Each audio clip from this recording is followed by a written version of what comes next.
হরে কৃষ্ণ। বন্ধুরা, আপনাদের সবাইকে আদর প্রণাম।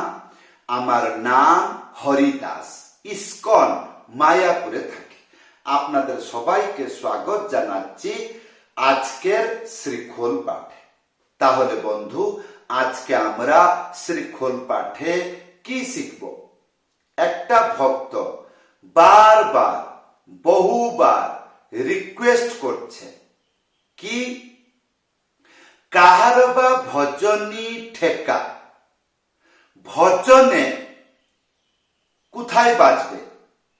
আজকে আপনাদেরকে বুঝিয়ে দেব।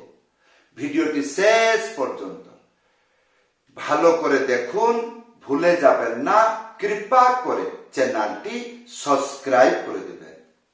তাহলে বন্ধু, আজকে আমরা শিখব কাহার বা ভজনী ঠেকা। কাহার বা ভজনী ঠেকা গানের সাথে বাজালে খুব আনন্দ লাগে এবং অত্যন্ত সরল লাগে কি বাজাইতে। ভক্তদের খুব আনন্দ প্রদান করে। যখন তখন গানের সাথে ব্যবহার করা যায় বা বাজানো যায়। আজকে আমরা জানব কাহার বা ভজনী ঠেকা ভজনে কোথায় বাজাবো। কাহার বা ভজনী ঠেকা একটি মধ্যম গতির বাজনা। তারপরে যখন গান দ্রুত গতি হবে তখন তার দ্রুত গতির বাজনা আলাদা। কিন্তু এই যে মধ্যম গতি, এইটাকে বাংলাতে বুঝতে গেলে মধ্যম মানে ডবল। পূর্ণ মাত্রায় ডবল না, কিন্তু দেখতে ডবলের মতো লাগে। তাহলে আসুন প্রথমে আমরা মন্ত্র শিখব, তারপরে আমি আপনাদেরকে ভালো করে বুঝিয়ে দিব এই ভজনী ঠেকা ভজনে কোথায় ব্যবহার করতে হয় বা কোথায় বাজাইতে হয়। মন্ত্র এসে গেল। কি লেখা আছে? ধি তাক্ষী খিতা, তেরে খেটা তাক্ষী খিতা। ধি তিনটে আঙ্গুলি মাঝখানে চেপে ধা একসাথে বাজাবেন, এইটা হবে ধি। আর না হলে এইরকম সিঙ্গল বাজাইতে পারেন। তাহলে প্রথম কি? ধি। তারপরে কি লেখা আছে? তাক্ষী। একটা আঙ্গুলি মাঝখানে উড়িয়ে বাজাবেন, তাক্ষী। ইয়ার পরে খি তা হলো। তাহলে ধি তাক্ষী খিতা। ইয়ার পরে দ্বিতীয় লাইন, তেরে খেটা তাক্ষী খিতা।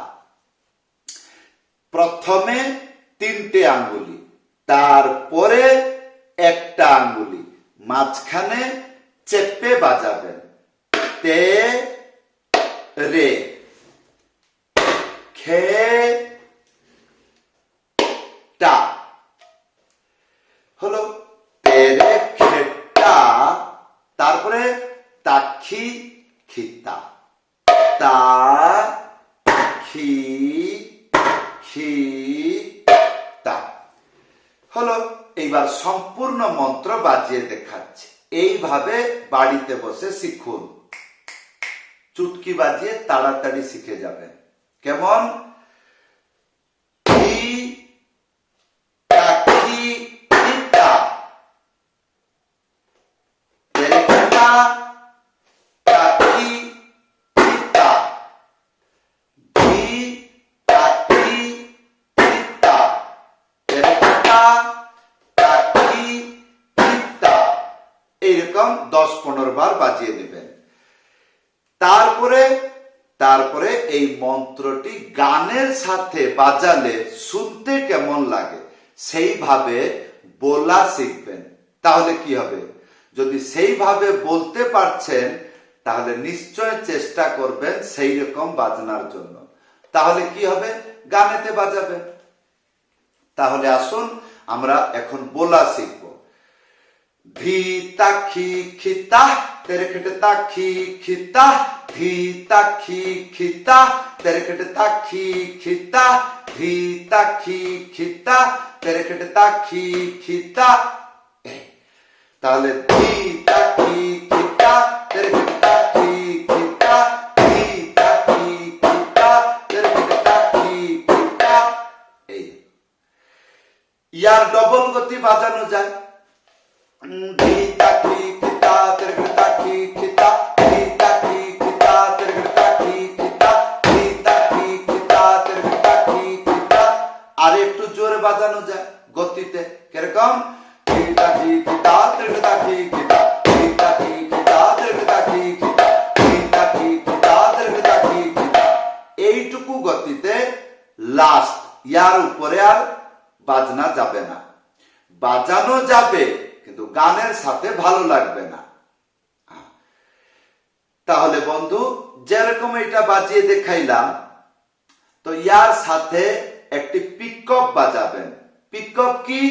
একটা আঙ্গুলি মাঝখানে উড়িয়ে থাপ একসাথে বাজাবেন 3 বার। 1 2 3 এইরকম বাজিয়ে দিলে পিকআপ হয়ে যাবে। তাহলে শুনতে কেমন লাগবে? ভজনী ঠেকা এই পিকআপ একসাথে বাজালে গানের সাথে শুনতে কেমন লাগে শুনুন।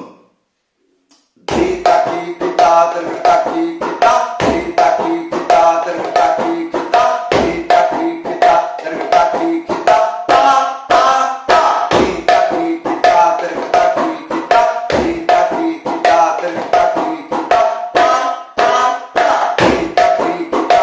এইরকম করে বাজবে। এইবার আমরা আলোচনা করব ভজনে কোথায় কাহার বা ভজনী ঠেকা বাজবে। যেমন কেউ একজন গুরু বন্দনা গাচ্ছে, যখন গুরু বন্দনা শুরু করবে তখন কিন্তু একটি আলাদা তাল বাজবে, যার নাম দাদরা তাল না হলে লোফা তাল। কিন্তু আমরা অনেকবার গুরু বন্দনা গাবার সময় আমরা শুনতে পাই এইরকম করে গান হয়, আর সেই জায়গায় এই কাহারবা ভজনী ঠেকা বাজে। যেমন গুরু বন্দনা, পদাবলী কীর্তন, বৈষ্ণব বন্দনা, রাধা কৃষ্ণ বন্দনা, গৌর বন্দনা, নিতাই বন্দনা, এইসব অধিবাস কীর্তনে হয়। যেমন এইসব গানেতে এইভাবে শুনতে লাগে। যেমন একটি উদাহরণস্বরূপ আপনাদেরকে বলছি, ধ্যান পূর্বক শুনুন। গুরু বন্দনা গানটি শুরু হলো, যেমন ও গান গাচ্ছে, ও গুরুদেব কৃপা বিন্দু দিয়া কর এই দাসে তৃণাপেক্ষা অতি হীন সকল সহনে বল দিয়া করি নিজ মানে প্রিয়াহীন। এইরকম করে গানটি চলতে থাকলো, ঠিক আছে। তা এবার যে বহু সময় ধরে চলে থাকলে মাঝখানে এইরকম যে গান গায় তার মন এইরকম হয়, এইরকম গায়। কিরকম? যেরকম গুরুদেব কৃপা বিন্দু দিয়া কর এই দাসে তৃণাপেক্ষা অতি হীন তৃণাপেক্ষা অতি হীন সকল সহনে বল দিয়া করি সকল সহনে বল দিয়া করি নিজ মানে প্রিয়াহীন নিজ মানে প্রিয়াহীন। এইরকম আশা করি আপনি বুঝতে পেরেছেন।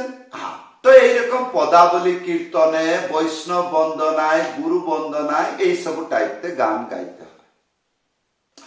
এইবার কাহার বা তালেরও এরকম গান আছে যেটা কি এইরকম গান গাইতে হয়। যেমন সন্ধ্যা আরতি কীর্তন, মাঝে মাঝে আমি অনেক ভক্তদেরকে দেখি তারা এরকম গাইতে। যেমন ধরো একটা সন্ধ্যা আরতি হলো, লাস্টের যে পদ আছে, দুইটা পদ, তার প্রথম পদ এইরকম গায়, বহু কোটি চন্দ্র যিনি বদন উজ্জ্বল, বহু কোটি চন্দ্র যিনি বদন উজ্জ্বল, বলা দেশে বনমালা করে ঝলমল, বলা দেশে বনমালা করে ঝলমল, শিব শুকলারত প্রেমে গদ গদ, শিব শুকলারত প্রেমে গদ গদ, ভকতি বিনোদ দেখে গৌরার সম্পদ। এই টাইপের যখন গান হয় তখন এইগুলো ভজনী ঠেকা বাজালে খুব সরল হয়, না হলে মাথা কাজ করে না ওখানে কি বাজাবো। যদি কাহার বা ডবল তাল বাজিয়ে দেন তাহলে আপনি কন্ট্রোল করতে পারবেন না, গানটি ধীর লাগবে, বাজনাটি তাড়াহুড়া লাগবে। তাহলে বন্ধু আশা করি বুঝতে পেরেছেন।